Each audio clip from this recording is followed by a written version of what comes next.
IPL এর 6টা অনেক বড় আপডেট নিয়ে তোমাদের সামনে চলে এসেছি। তো ভিডিওকে লাস্ট অবধি দেখো, আর চ্যানেলে নতুন হয়ে থাকলে চ্যানেলটিকে ফলো আর সাবস্ক্রাইব করে দেবে এবং লাইক শেয়ারও করে দেবে। তো চলো ভিডিওটাকে শুরু করি।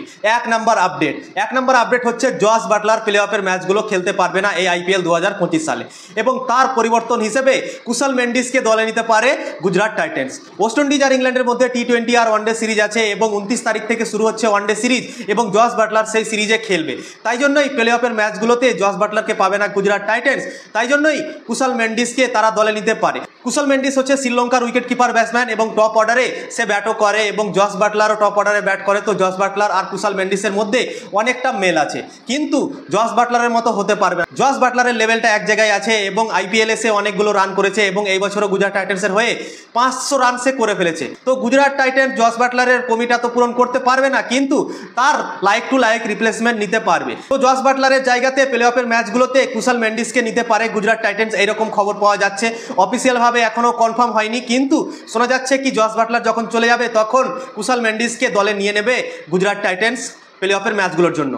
2 নম্বর আপডেট, জোফরা আর্চার, স্যাম কারান আর জিমি ওভারটন, এই 3টে প্লেয়ার আইপিএল 2025 সালে আর বাকি ম্যাচগুলো খেলতে আসবে না। জোফরা আর্চার রাজস্থান রয়্যালসের তরফ থেকে খেলছিল, এবং রাজস্থান রয়্যালস অলরেডি বিদায় হয়ে গেছে, এবং ভারতের সাথে টেস্ট সিরিজ আছে ইংল্যান্ডের। তাই জন্য ইংল্যান্ড ক্রিকেট বোর্ড বেশি রিস্ক নিতে চাইছে না, এবং তাই জন্যই জোফরা আর্চারকে আর পাঠাবে না এই বাকি আইপিএল এর ম্যাচগুলো খেলতে। তো জোফরা আর্চার বাকি আইপিএল এর ম্যাচগুলো খেলতে আসছে না রাজস্থান রয়্যালসের তরফ থেকে।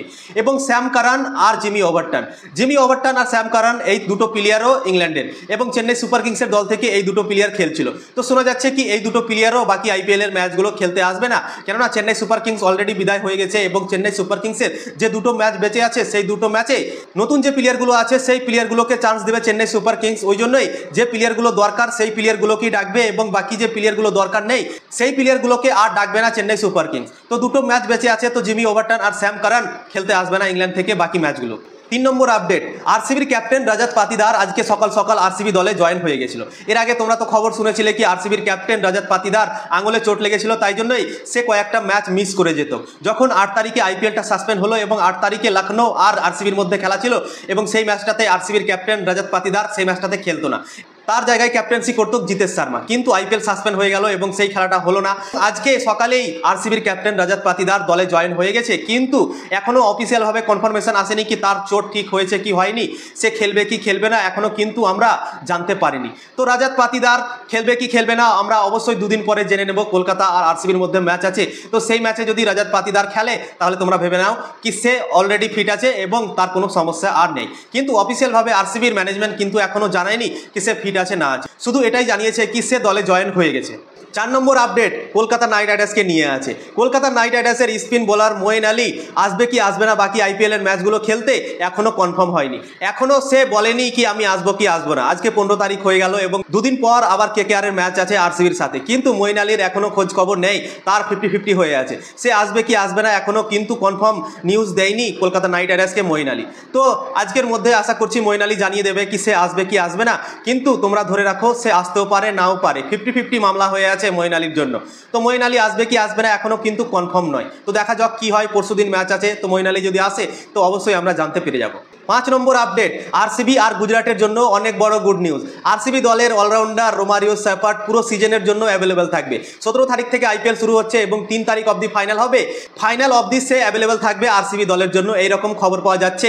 এবং ওয়েস্ট ইন্ডিজের খেলা আছে ইংল্যান্ডের সাথে, এবং বিসিসিআই ওয়েস্ট ইন্ডিজ ক্রিকেট বোর্ডের সাথে হয়তো কথা বলেছে, এবং আরসিবি দলের যে রোমারিও সেফার্ট তার ব্যাপারে কথা বলেছে কি তাকে যেন পুরো আইপিএলটা খেলানো হয়, কেননা ইংল্যান্ড আর ওয়েস্ট ইন্ডিজের সাথে খেলা আছে, তো তাকে সেই খেলাটা খেলতে হতো। কিন্তু আরসিবি অনেক সমস্যার মধ্যে পড়ে যাবে, তাই জন্যই হয়তো বিসিসিআই কথাটা বলেছে এবং রোমারিও সেফার্টকে থাকার কথা আবেদন জানিয়েছে।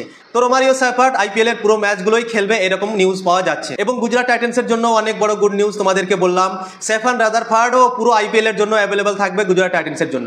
17 তারিখ থেকে শুরু হচ্ছে এবং 3 তারিখ ফাইনাল। 17 তারিখ থেকে 3 তারিখ অবধি স্টেফান রাদারফোর্ডও অ্যাভেলেবল থাকবে গুজরাট টাইটেন্সের জন্য।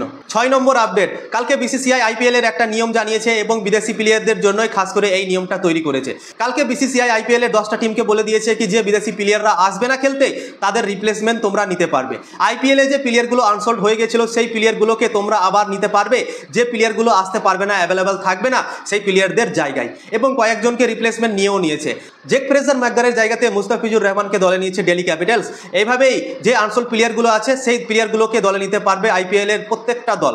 এবং একটা আরও কন্ডিশন দিয়েছে, সেই কন্ডিশনটা হচ্ছে যে প্লেয়ারগুলোকে এই বছরের জন্য রিপ্লেসমেন্ট হিসেবে নেওয়া যাবে সেই রিপ্লেসমেন্ট প্লেয়ারগুলো শুধু এই বছরটাই খেলতে পাবে তাদের দল থেকে। এবং কোনো দল যদি চায় কি এই বছর আমাদের দল থেকে সেই প্লেয়ারটা ভালো খেললো, তো তাহলে আমরা 2026 সালের জন্য সেই প্লেয়ারটাকে রাখতে চাই, কিন্তু সেটা সেই প্লেয়ারগুলোর সাথে করতে পারবে না আইপিএলের দলগুলো। সেই প্লেয়ারটাকে যদি নিতে চাই তাহলে আইপিএল 2026 সালে যে মিনি নিলাম হবে সেখান থেকে আবার তাকে কিনে নিতে হবে, তারপরেই তারা নিতে পারবে। তো এই 6টা আপডেট তোমাদেরকে দিলাম, তো কেমন লাগলো অবশ্যই কমেন্ট করে জানাবেন, এবং এরকম আপডেট পেতে অবশ্যই চ্যানেলকে ফলো আর সাবস্ক্রাইব করে রাখবে এবং লাইক শেয়ারও করে দেবে। তো চলো tata, bye bye, thank you so much.